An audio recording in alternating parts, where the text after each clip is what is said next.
I don't want to believe that the defense forces are derelict on their duty, but they are watching the process. And when ZANU-PF itself become a national threat, I want to believe they will advise about it. Sarabina mashkota kwa panapa na Air Marshal Nandi Muchena Pangwa Inoi achid the defense forces will act nokuda kuti they are watching zviri kuitika chinokonzi the ruling party ZANU-PF is now a security threat nyika yeZimbabwe. Don't subscribe or like out on the bell icon. Tenda mberi nawo mukudanyi kwa mchinze. Retired Air Marshal Nandi Muchena sets the record straight. In his 11-minute interview, he addresses the Constitution Amendment Bill.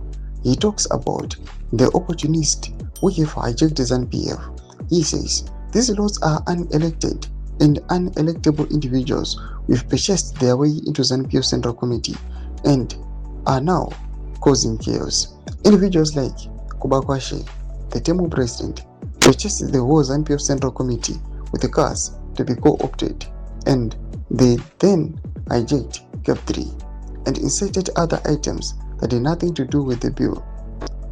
They used to cutting corners everywhere, and now they are denying the people of Zimbabwe their rights to a referendum. Miswa Domash kanobdanyo kwa pango ina chinzi abasha Gananda no to 2030 tiona kuti Nandi Muchena obuda pango ina chidi. Yes, the ZDF might not act now, but Pangwa Inoi, we know and he understands that the ZDF is watching Zirwitika. Ili kuona kuti ZANU-PF itself yava a national security threat nyika Zimbabwe. Kayose Zirwitika nyika Zimbabwe, it is because of ZANU-PF. And anytime the ZDF can act. Loma developments anouya panapa ne warning inopiwa na retired Air Marshal Nandi Muchena to ZANU-PF. Pina comment section medu za fungira imo tulipa msura vichituko ichi.